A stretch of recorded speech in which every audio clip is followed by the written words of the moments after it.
오늘은 은혜 쉬운 번째 말씀, 손 잡아주심에 관한 말씀을 드리려고 합니다. 여러분, 우리의 손, 한번 이게 손 한번 보세요. 여러분들의 손, 다 손이 있으시죠? 이 손을 보면 인간과 동물의 현저한 차이가 있다면 그것은 손의 차이다라고도 말할 수 있습니다. 사람들이 문명을 이렇게 발전시켜 나가고 여러 가지 도구를 사용하고 또 도구를 만드는 이런 여러 가지 것들도 다 손이 있기 때문에 가능한 거죠. 그래서 우리가 이 손에 대해서 이 사람들이 어떤 의미 부여하는 것도 굉장히 많습니다. 우선은 어떤 사람이 무슨 일을 잘할 때, 참 수완이 좋다, 손재주가 더 좋다는 거죠. 부정적인 의미로 쓰일 때도 있지만 긍정적으로 봤을 때는 이 사람이 손재주가 좋아가지고 이런 것들을 잘하는 사람이다, 이렇게 얘기하는 거죠. 또 사람들을 격려할 때, 무슨 일을 잘했습니다, 격려할 때 뭐라 그럽니까? 수고 많았어. 수고라고 하는 건 뭐예요? 손이 한 일에 대한 격려입니다.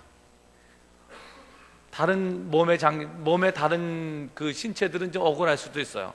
다 손만 수고했다. 근데 사실은 그냥 대표적으로 그렇다는 거죠. 그러니까 손이 수고했다. 또 우리가 어떤 일을 해가지고 소득을 얻게 됩니다. 그러면 그거를 수당이라고 그러죠. 어떤 정상적인 월급 외에 또 뭔가 이게 과외의 것들에 대해서는 수당이라고 얘기해요. 이 수당은 뭐냐면 손이 수고한 것에 대한 대가라고 하는 겁니다. 그렇게 보면 이 손이라고 하는 것은 사람들의 삶에 있어서 굉장히 많은 의미를 갖고 있는 것이 손이다라고 말할 수 있습니다. 더불어서 내가 힘들고 어려울 때 격려할 수 있는 방법이 여러 가지가 있을 수 있습니다. 그런데 가장 쉬우면서도 그 사람의 마음을 따뜻하게 하고 힘을 줄 수 있는 방법 중에 하나는 그 사람의 손을 잡아주는 거예요. 손을 잡아주는 거. 그냥 이렇게 대충 잡는 손 말고, 아니면 무슨 은큼한 마음을 가지고 잡는 손 말고, 정말 따뜻하게 위로와 격려를 담아서 누군가의 손을 잡아주면 힘이 납니다. 무슨 그 사람이 돈을 얼마 준 것도 아니고, 그렇다고 에너지를 팍팍 이렇게 주는 것도 아닌데 그저 손 한 번 잡아줬는데도 막 가슴이 뭉클하고 감동이 되는 거죠. 그러니까 이 손이라고 하는 건 그런 기능이 있다는 거예요. 그러니까 악수할 때도 보면 그냥 이렇게 악수할 수도 있지만 또 두 손을 다 이렇게 악수를 하면, 이 곽동준 권사님이 자주 하시죠. 두 손을 딱 포개서 악수를 하면 벌써 느낌이 다른 거예요. 손을 잡는 느낌이 다른 겁니다. 그러니까 훨씬 격려가 크게 되는 방법일 수도 있어요. 그러니까 손이라고 하는 건 그만큼 중요하다는 겁니다. 자, 오늘 말씀해 보면 하나님께서 모세의 손을 통해서 하신 위대한 역사가 나옵니다. 이스라엘 백성들이 출애굽을 했습니다. 그리고 이제 하나님께서 약속하신 가나안 땅을 해서 가는 도중에 가장 먼저 그들의 앞에 부딪힌 것이 홍해였습니다. 홍해가 앞을 가로막고 있고, 뒤에서는 이제 바로가 보낸 걸 너무 후회한 겁니다. 그래서 이제 쫓아오는 거예요. 다시 잡으려고. 왜냐하면 이스라엘 백성들의 떠남은 그들에게는 엄청난 손실입니다. 당장 노예가 없어졌잖아요. 일 시켜 먹을 사람들이 없어진 거예요. 그러다 보니까 10가지 재앙 때문에 보내는 왔지만 이제 후회가 막심인 겁니다. 그래서 어떻게든 다시 잡아오려고 추격을 하기 시작했어요. 앞에는 홍해고 뒤에는 애굽 군대고 도저히 방법이 없습니다. 항상 사람들은 그럴 때, 뭔가 내가 쫓기게 됐을 때, 막다른 골목에 이르렀을 때 나오는 반응들이 비슷합니다. 그럴 때 긍정적인 반응을 보이면 이 사람은 좀 다른 사람인 거죠. 무슨 뒤에서는 이제 애국 군대가 쫓아오고 앞에는 홍해고 아무 방법이 없잖아요. 그럴 때 신앙인들의 반응은 그래도 하나님께서 어떻게 하실 것이다, 이래야 되는데, 사실은 이 출애굽한 이스라엘 백성은 그러지 못했어요. 너무나 쉬운 그런 사람들이 하는 반응을 했습니다. 어떻게 반응을 합니까? 오늘 본문 말씀 앞쪽에 보면 11절에 애굽에 매장지가 없어서 우리를 이끌어내서 이 광야에서 죽게 하느냐, 꼭 이렇게 말하는 사람들 있잖아요. 죽을 곳이 없어서 여기까지 인도해가 여기서 죽게 하느냐, 이런 사람들이 있어요. 이런 불평을 하는 겁니다. 또 애굽 사람을 섬기는 것이 광야에서 죽는 것보다 낫겠다, 이러면서 이제 불평을 쏟아내는 거예요. 여러분, 한번 여러분들이 혹시라도 삶의 어려운 정황에 놓여 있을 때 이런 뻔한 반응보다는 좀 다른 반응을 한번 생각해 보시기 바랍니다. 이건 의도적으로 우리가 생각을 해야 돼요. 저부터도 당장 이런 상황이 되면 아마 이들하고 똑같은 얘기를 했을 거예요. 저도 우리가 죽을 곳이 없어서 여기까지 와서 죽냐, 모세한테 막 원망을 했을 겁니다. 매장지가 없어가지고 여기까지 와서 우리를 죽게 만드냐, 저도 그랬을 것 같아요. 그런데 이런 뻔한 반응 말고 좀 다른 차원에서 생각을 하는 것, 그거는 우리가 믿음으로 반응하려면 반드시 생각을 해야 돼요. 생각을 믿음으로 해야지만 믿음의 반응이 나옵니다. 모세는 그들을 향해서 어떻게 얘기합니까? 오늘 13절 말씀에 보면 모세가 백성에게 이르되 너희는 두려워하지 말고 가만히 서서 여호와께서 오늘 너희를 위하여 행하는 구원을 보라. 오늘 너희들이 본 이 애굽 사람을 영원히 다시는 보지 못하리라. 그러면서 말하기를 여호와께서 너희를 위하여 싸우시리니 너희는 가만히 있을지어다. 이건 믿음의 반응입니다. 여러분, 모세는 두렵지 않았었을까요? 모세는 지금 이 상황이 그렇게 여유 있고 태평하게 가만히 서서 하나님이 하시는 일을 보라 이렇게 말할 만큼 그렇게 이 상황이 아무렇지도 않았을까요? 그렇지 않았을 겁니다. 모세는 지도자입니다, 여러분. 지금 이 백성들의 원망 소리를 들으면서 가장 코너에 몰린 사람은 모세예요. 그들을 이끌고 나온 모세입니다. 지금 이 군중들의 기세로 따지면 모세가 그들이 살짝 때리기만 해도 그 수백만 명의 사람들로부터 몇 대 맞다가 그냥 죽어버릴 그런 상황인 거예요. 지금 모세, 이 지도자가 앞에 서가지고 지금 겪는 이런 압박감은 이루 말할 수 없는 겁니다. 그런데 그때 모세는 뻔한 반응을 하지 않았어요. 가만히 서서 하나님께서 우리에게 하실 구원의 역사를 봐라. 너희가 다시는 이 애굽 사람들을 보지 못하게 될 것이다. 이건 믿음의 선포고 믿음의 반응입니다. 여러분, 우리가 삶을 살면서 비슷한 위기의 상황 속에서 우리는 이 두 가지의 전혀 다른 반응을 보일 수 있습니다. 하나는 너무 뻔한 반응.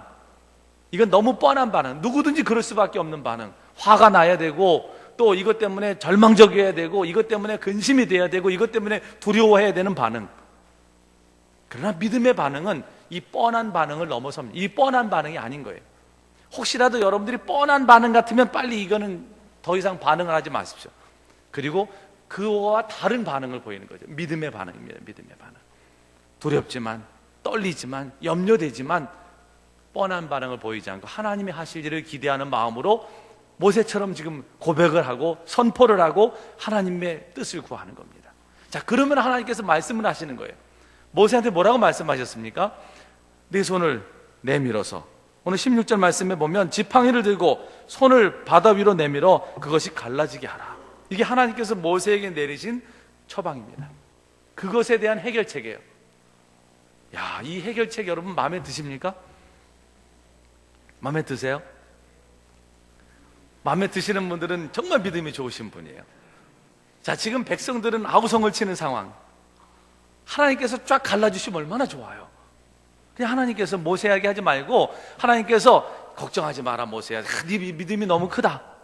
너 가만히 있어서 하나님의 구원을 보라고 선포한 네 믿음 너무 좋다. 가만히 있어라, 내가 해줄게. 그리고 하나님이 그냥 위에서부터 쫙 갈라주셨으면 뭐 아무것도 염려할 게 없습니다. 그런데 하나님께서는 그렇게 안 하셨다는 걸 주목해 봐야 돼요. 지금 하나님께서는 모세에게 지팡이를 들고 손을 바다 위로 내밀어 그것을 갈라지게 하라, 이렇게 말씀하신 거예요. 갈라질 가능성이 있는지 없는지는 전혀 모르는 상황입니다. 다만 하나님이 말씀하신 거예요. 그리고 모세는 하나님이 말씀하신 것에 순종해서 믿음으로 손을 내밀었습니다. 그랬더니 기적이 일어난 거죠. 자, 이 과정을 한번 생각해 보세요. 제가 만약에 모세였다라고 하면 이렇게 쉽게 내밀지 못했을지도 모르겠어요. 왜냐하면 혹시 내밀었다가 전혀 아무 일도 일어나지 않고 망신만 당할 수도 있잖아요. 믿음이 없이는 내밀 수 없는 겁니다. 믿음이 없이는 아무리 폼을 잡으면서 지팡이를 내밀어도 아무 일도 없을 수도 있잖아요. 그러니까 그런 의심이라든지 그런 마음이 조금이라도 든다면 이 손을 내밀기가 어려웠을 겁니다. 근데 모세는 자신의 마음에 있는 어떤 의심이라든지 이런 것들을 다 넘어섰죠. 뭐로? 믿음으로. 그리고 순종한 거예요. 그랬더니 하나님께서 그 손을 잡으신 겁니다. 그 손을 잡으셔서 결국은 하나님의 역사를, 하나님의 기적을 나타내신 거예요. 오늘 하나님께서 우리에게 원하시는 건 뭔지 아십니까? 내게 어떤 능력이 있느냐? 이거 아닙니다, 여러분. 모세의 지팡이의 능력이 있습니까? 아닙니다. 그 지팡이는 그냥 하나의 상징일 뿐이에요. 모세가 그냥 손을 내밀어서 해도 상관없습니다. 뭐 지팡이 꼭 아니라도 상관없어요. 무슨 젓가락 하나 가지고 해도 상관없습니다. 하나님의 능력이 중요한 것이지 이 무슨 이런 세레모니나 이 폼은 중요한 게 아닙니다, 여러분. 그런데 사람들은 대부분 이걸 중요시 여기잖아요. 또 나중엔 뭐 이 모세의 쌍난 지팡이 뭐 이런 걸 또 우상시하고 그런 것도 있잖아요. 근데 이게 전혀 아론의 쌍난 지팡이 전혀 이게 중요한 게 아니라는 거예요. 이게 지팡이가 됐든 뭐가 됐든 이건 다 도구에 불과한 거지 이게 중요한 게 하나님의 능력이 중요한 거죠. 거기에 하나님의 능력이 임하느냐, 그리고 믿음으로 순종할 때 그런 역사가 있다는 겁니다. 오늘 우리는 우리의 손에 아무 능력도 없습니다. 그러나 말씀에 순종해서 손을 내밀려고 할 때 손을 내밀면 하나님께서 내 손을 잡으시고 역사를 시작하신다는 거예요. 하나님의 기적을 시작하신다는 겁니다. 그래서 우리는 우리가 해야 될 일은 상황을 보고 두려워할 일도 없고, 또 지금 이 상황 속에서 내가 이것 때문에 이제 죽게 됐구나라고 절망할 필요도 없습니다. 하나님이 무슨 말씀을 하시는지를 일단은 귀를 기울여서 들어야 되고, 그래서 모세가 얘기한 건 가만히 서서 그걸 들으라는 거예요. 그리고 하나님 말씀하시면 거기에 순종하면 된다는 거죠. 그런데 여러분, 왜 하나님께서 직접 갈라주시지 않고 굳이 모세에게 오늘 말씀처럼 손을 바다 위로 내밀어서 그것을 갈라지게 하라라고 말씀하셨을까? 여러분, 이게 은혜입니다. 하나님이 얼마든지 갈라주실 수 있어요. 그리고 하나님이 구원을 보면서 그들은 그냥 기뻐하고 즐거워할 수도 있습니다. 그런데 하나님께서는 그 모세를 통해서 그 일을 하기를 원하셨다는 거예요. 모세를 통해서. 모세가 아니면 이게 안 됩니까? 아닙니다, 여러분. 모세가 아니어도 이 일은 이미 되는 거예요. 왜? 하나님이 작정하신 일이고, 하나님께서 이미 그들의 길을 그렇게 인도하시려고 그 광야로 그들을 끌고 오셨으니까. 홍해가 갈라지는 건 이미 하나님의 계획하심 속에 있는 일입니다. 그런데 이미 일어날 일이지만 거기에 하나님께서는 모세를 도구로 쓰셔서 그 일을 하셨다는 거예요. 모세가 아니면 안 되는 일이냐? 아니었습니다. 모세가 아니어도 그 일은 얼마든지 될 일이고 다른 누군가를 통해서도 할 수 있는 일이에요. 근데 그걸 모세를 통해서 하셨다는 거, 이게 하나님의 은혜예요. 오늘 우리들도 마찬가지입니다, 여러분. 굳이 하나님께서 우리 교회를 통해서 그런 일을 안 하셔도 됩니다. 하나님이 직접 하셔도 되고 또 다른 교회를 사용해서 하셔도 돼요. 그러나 우리 교회를 하나님께서 사용하셨다고 하는 건 이게 은혜라고 하는 거죠. 또 하나님이 나를 통해서 그건 안 하셔도 됩니다. 직접 하셔도 돼요. 또 내가 아닌 다른 사람을 도구로 쓰셔서도 하실 수 있습니다. 그런데 하나님이 나를 통해서 그 일을 하신다. 이거는 엄청난 은혜라는 거죠. 그래서 우리가 늘 기억해야 되는 건 뭐냐면, 내가 아니면 안 된다라고 하는 착각입니다. 이 착각은 빨리 없어져야 돼요. 내가 아니어도 얼마든지 그 일은 이루어 가신다는 거예요. 그런데 나를 거기에 참여시켜 주신 게 은혜라고 하는 거예요. 나를 참여시켜 주셔서 나로 하여금 그 자리에 있게 하신 거, 이게 은혜입니다. 오늘 모세를 하나님께서 그렇게 사용하셨어요. 하나님의 도구로. 오늘 우리는 그저 도구입니다. 그런데 쓰임받는 도구가 되기를 위해서 가져야 되는 게 뭐냐면, 이렇게 손을 내밀라고 말씀하실 때 믿음으로 그 손을 내미는 순종함만 있으면 됩니다. 그러면 하나님은 여러분들을 도구로 쓰셔서 위대한 하나님의 역사를 이루신다는 거죠. 쓰임받고 싶으십니까? 그러면 여러분의 손을 잡으실 하나님을 기대하시면서 말씀에 순종하십시오. 손 내밀려면 손 내미시고, 가라 그러면 가시고, 멈추라면 멈추시고, 그럼 하나님께서 여러분들을 통해서 가장 위대한 하나님의 역사들을 계속 펼쳐나가신다는 거예요.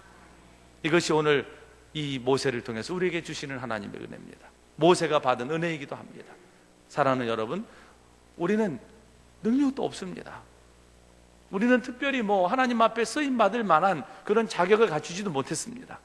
그러나 하나님은 그럼에도 불구하고 믿음으로 하나님 앞에 반응하는 사람들, 순종으로 반응하는 사람들, 뻔한 반응이 아닌 믿음의 반응을 하는 사람들을 눈여겨보시고 그들을 통해서 그 일을 이루어 가신다는 거예요.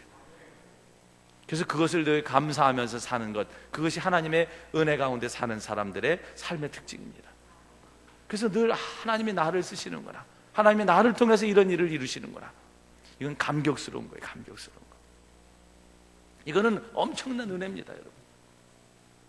그걸 아는 사람들이 겸손하게 하나님의 일을 할 수 있고, 그걸 아는 사람들이 끝까지 쓰임받는 은혜를 누릴 수 있습니다. 더불어서 하나님께서 지금 하신 이런 역사를 보면, 손을 내밀라고 해서 손을 내밀었더니 그 손을 통해서 하나님께서 이제 기적을 행하십니다. 어떤 기적을? 홍해를 가르시는 거예요. 홍해를 가르시는 겁니다. 근데 홍해를 가르는 기적도 보면, 여러분, 이 모세의 믿음과 순종을 통해서 하나님 그 하신 일이 물만 갈라진 거라고 생각하시면 오해입니다. 거기는 물만 갈라진 것뿐만 아니라 여러 가지 기적들이 그 안에 숨겨져 있어요. 우선 어떤 기적이 있습니까? 홍해가 갈라지는 사건 속에 나타난 첫 번째 기적 중에 하나는 뭐냐 하면, 하나님의 인도하시던 그런 구름 기둥이 그 진 뒤로 가서, 구름 기둥이 앞에서 인도했거든요. 그 진 뒤로 와가지고 이스라엘 백성들과 애굽 군대 사이에 진을 친 거예요. 오늘 여러분 말씀에 19절 말씀에 보시면 이스라엘 진 앞에 가던 하나님의 사자가 그들의 뒤로 옮겨가매 구름 기둥도 앞에서 그 뒤로 옮겨졌다 그랬어요. 지금까지 이스라엘 백성들을 앞에서 인도하던 하나님의 사자가, 하나님의 상징인 구름 기둥이 지금은 이제 진 뒤편으로 옮겨졌다는 거예요. 애굽과 이스라엘 이 군대 사이에 글로 옮겨졌습니다. 이제는 앞으로 인도하는 역할이 아니고 그들을 보호하는 역할로 바뀐 거예요. 자, 그 다음에 또 어떤 기적이 있었냐면 21절에 보면 큰 동풍이 불었습니다. 어디서 바람이 일어났는지 몰라요. 큰 동풍이 불어서 밤새도록 바닷물을 몰러가게 그렇게 하셨다는 거죠. 동풍이 불어왔어요. 이것도 하나님의 기적입니다, 여러분. 그리고 밤새도록 그게 바닷물을 이제 옆으로 갈라지게 했다는 거예요. 그리고 또 나오는 말이 있습니다. 마른 땅이 된지라. 마른 땅. 이것도 기적이잖아요. 하나님의 기적은요 굉장히 세밀합니다. 질척질척하는 바닷물만 갈라지면 뭐예요? 딱 들어갔더니 이게 완전히 뭐 그 습지처럼 막 물로 빨려 들어가는 뭐 이런 질척질척한 데라든지, 이렇다 그러면은 물은 갈라졌지만 건너지는 못하고 거기에 다 꼼짝도 못하고 아마 발이 빠져가지고 나오지도 못했을 거예요. 그런데 하나님께서 그 땅을 마른 땅처럼 만드셨다는 겁니다. 그리고 그들을 건너가게 하셨다는 거죠. 그러니까 여러분, 오늘 이 홍해의 기적은요 홍해가 갈라지는 것만이 기적이 아닙니다. 믿음으로 순종한 모세를 통해서 하나님은 이렇게 아주 세밀한 하나님의 역사들을 나타내 주셨다는 거죠. 오늘 하나님의 기적은 우리의 삶에도 계속 일어나고 있습니다. 그런데 그 기적은 여러분들의 삶의 가장 세밀한 부분까지도 생각하셔서 하나님께서 이끄신다는 거죠. 그래서 중요한 거는 이런 하나님을 믿고 이런 하나님을 의지하며 그 하나님 앞에 우리의 모든 삶을 전적으로 맡기고 믿음으로 순종하는 겁니다. 그러면 하나님께서 내 손을 잡아주십니다. 여러분, 이 손을 잡아주시는 하나님의 은혜, 이것이 얼마나 큰지 몰라요. 여러분들이 손을 내밀면 누가 여러분들의 손을 잡아주십니까? 여러분들 손을 내밀었을 때 누가 여러분들 손을 잡아주세요? 하나님께서 여러분들 손을 잡아주시면 때로는 맥이 풀리고 때로는 힘을 잃었다 할지라도 언제든지 하나님께서는 여러분들의 손을 통해서 위대한 하나님의 일들, 하나님의 역사들을 이루어 갔습니다.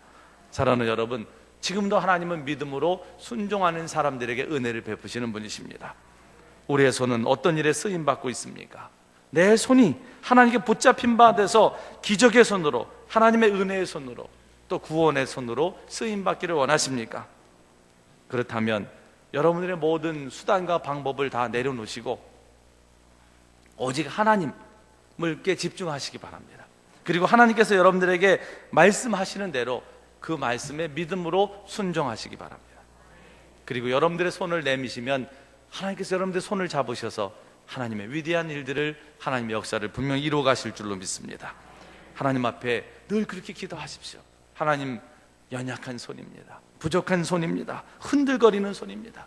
그러나 하나님이 내 손 잡으셔서 하나님의 역사를 이루어 주시고 또 하나님의 기적의 도구로 나를 사용해 주옵소서.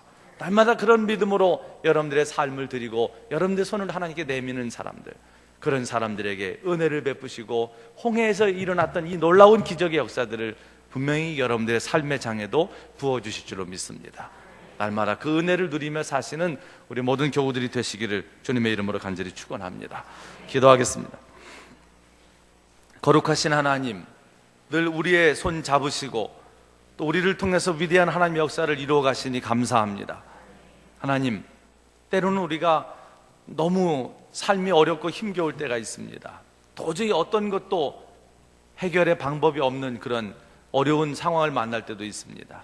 그럴 때 우리가 할 일은 그저 뻔한 반응하는 게 아니고 믿음으로 반응하는 것이고 하나님이 하실 일을 기대하며 오직 하나님 앞에 집중하고 잠잠히 그 은혜를 구할 때 하나님께서 말씀하실 것이고 또 그 말씀에 순종하여 손을 내밀 때 우리의 손을 잡으셔서 하나님의 위대한 역사를, 하나님의 기적을 나타내실 줄로 믿습니다. 우리 교우들 늘 이렇게 믿음의 순종함을 통해서, 순종하는 믿음을 통해서 하나님 앞에 쓰임받는 도구들이 되게 하시고 지금 혹시라도 삶에 어렵고 힘든 그런 상황을 맞은 교우들이 있다면 하나님 도와주셔서 그 모든 어려움들을 헤치고 하나님 손 꼭 붙잡고 승리하며 사는 우리 교우들이 다 되게 하여 주시옵소서. 예수님의 이름으로 간절히 기도하옵나이다. 아멘.